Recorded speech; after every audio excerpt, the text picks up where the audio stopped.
Capricorne, bonjour et bienvenue sur ma chaîne pour votre petite lecture de fenêtre sur soi pour ce mois de juin 2020. J'espère que vous allez tous très très bien. Alors, on va voir un petit peu ce qu'on a pour vous par ces temps tellement bousculés, chargés et si particuliers.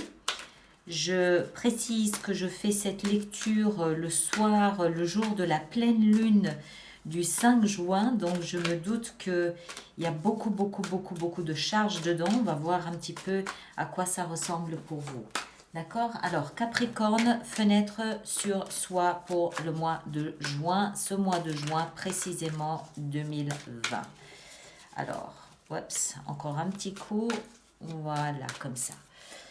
Alors, là et là. Alors, au cœur de votre préoccupation, de vos préoccupations en ce moment, on a, qu'est-ce que je disais? La transformation, la métamorphose.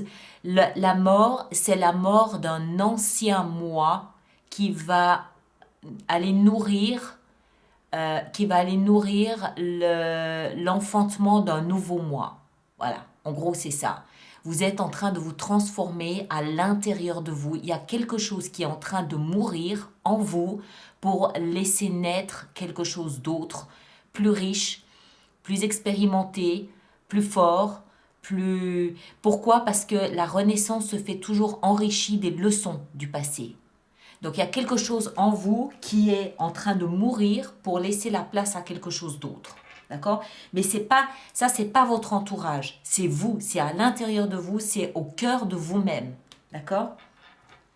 Alors, le challenge à relever durant cette période, c'est que vous lâchez pas prise. 4 de denier, ça veut dire que vous devez vous agripper de toutes vos forces à un ancien moi. Cette métamorphose ne se fait pas spontanément, ne se fait pas naturellement, ne se fait pas de manière fluide. Vous devez, vraisemblablement avec ça comme étant le défi, vous agripper à ce qui ne demande qu'à mourir. D'accord? Ça peut être n'importe quoi, ça peut être un amour, ça peut être une addiction, ça peut être une façon de penser, ça peut être un rêve, ça peut être un objectif, ça peut être une relation amicale, je ne sais pas ce que c'est. En vous, il y a quelque chose qui veut mourir, je ne devrais pas le dire comme ça, je devrais dire, il y a quelque chose en vous qui voudrait se transformer. Et vous vous agrippez à ça, vous ne laissez pas les choses se faire naturellement. Pourquoi? Parce qu'on a peur, ça sent la peur à plein nez. Je vous blâme pas, hein, entendez bien, je suis la première à avoir du mal à lâcher. Mais voilà, ça sent la peur à plein nez. La peur de quoi? La peur de l'inconnu, la peur de demain, la peur d'être différent. Parce que là où on est, même si on n'est pas satisfait, au moins on connaît, on sait, c'est sans surprise. Et sans surprise, ça veut dire surtout sans mauvaise surprise. D'accord? Donc voilà, ça c'est au cœur de votre préoccupation là maintenant. Le passé, ce qu'on avait dans le passé, voilà, vous avez quitté quelque chose, vous avez laissé quelque chose derrière vous. Vous avez dû quitter, alors ça peut être un endroit, ça peut être un travail, ça peut être un couple, ça peut être un foyer, ça peut être une famille, ça peut être n'importe quoi. Ça peut aussi être une façon d'être que vous avez laissé derrière vous. Du coup, ça, je le vois plus comme vous essayez de maîtriser la transformation. D'accord? Parce que vous êtes parti. Vous avez lâché, vous avez compris, vous savez qu'il y a quelque chose derrière vous qui est en train de se transformer. Vous le savez, vous le sentez, vous l'avez fait. La démarche, vous l'avez faite. Mais la 4 de denier, c'est regardez ce bonhomme comme il s'agrippe. Si ça me focuser, allez. Voilà. Regardez comme il s'agrippe à ces 4 deniers. Pourquoi? Parce que c'est tout ce qu'il possède. Il s'agrippe à ça. Et c'est un peu votre comportement. Enfin, c'est en tout cas le défi que vous avez à relever. Ne pas vous agripper à l'ancien, à ce qui ne demande qu'à être transformé. Et vous le savez puisque vous l'avez quitté. Alors, dans votre tête, vous pensez, ça doit concerner une relation amoureuse. Ça doit concerner un amour, une relation amoureuse, quelqu'un dont vous étiez épris ou quelqu'un qui est épris de vous. Le roi de coupe, c'est un grand amour, c'est pas n'importe quoi, c'est quelqu'un qui assume son amour pour vous ou vous pour cette personne, hein, ça peut aller dans les deux sens.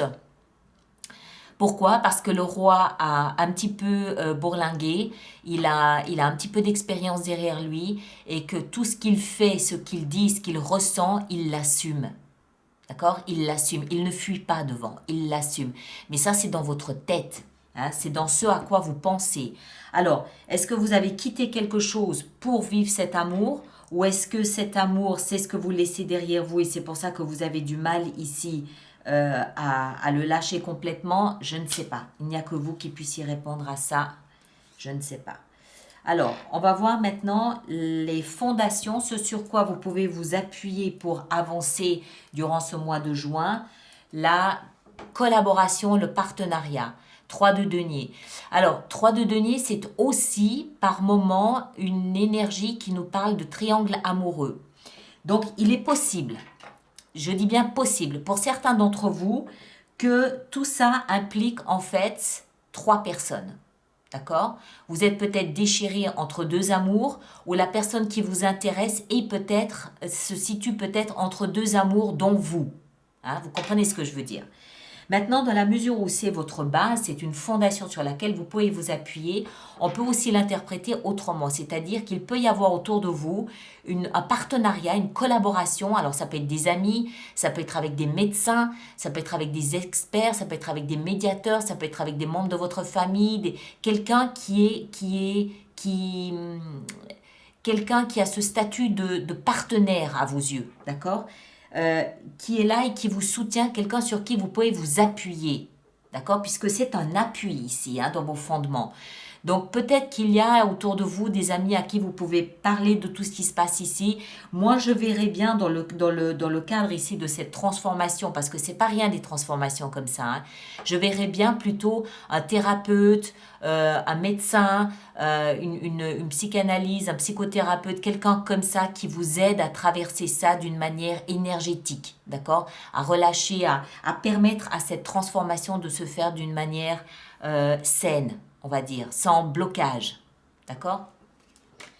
Alors, l'avenir, hein, ce qu'il y a dedans, ce qu'il y a devant, sachant que c'est une issue possible, hein, c'est pas gravé dans le marbre non plus.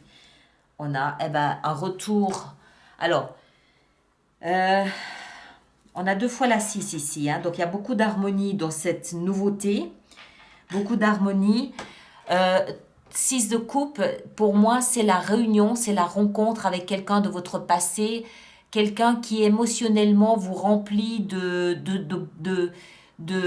joie pure, de joie innocente, de joie sincère, de joie authentique.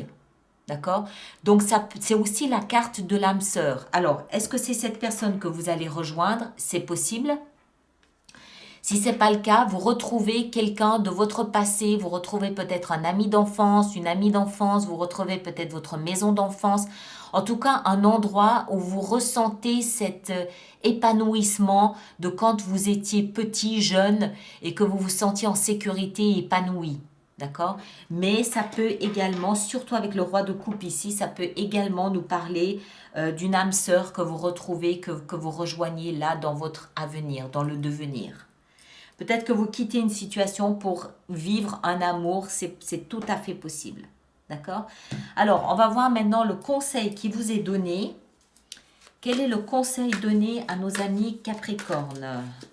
Le conseil donné à nos amis Capricorne, si l'univers, la vie, votre guide ou vous lui donnez le nom que vous voulez, avait un conseil à vous donner pour vivre ça, pour traverser ça, quel serait-il ce conseil? Quel serait-il ce conseil? Alors,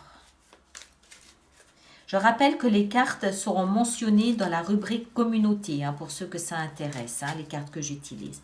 Alors, le conseil, c'est la 9 de coupe. C'est-à-dire vos rêves, vos désirs, ce que vous avez toujours souhaité, ce à quoi vous avez toujours rêvé, écoutez-le, c'est là. D'accord? Conseil, c'est écouter vos rêves, écouter vos désirs, ce souhait que vous portez en vous.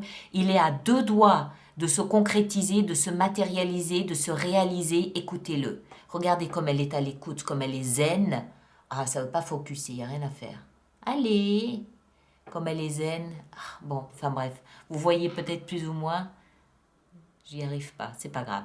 Bon, elle est zen, elle est tranquille, elle est apaisée, elle écoute ce que son cœur vibre, le message vibrant de son cœur, ce qu'elle veut, ce qu'elle désire le plus au monde, est là, à deux doigts d'être matérialisé et concrétisé.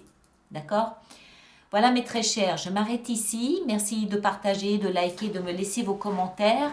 Et puis, on se retrouve la semaine prochaine. Je pense pour les lectures de vie sentimentale, je vais voir un petit peu comment j'organise tout ça. Parce que, voilà, si votre vie à vous est bousculée, la mienne aussi. Et je fais avec les moyens du bord. Voilà. Alors, à très bientôt. Portez-vous tous très très bien. Et à bientôt, à la semaine prochaine. Merci beaucoup.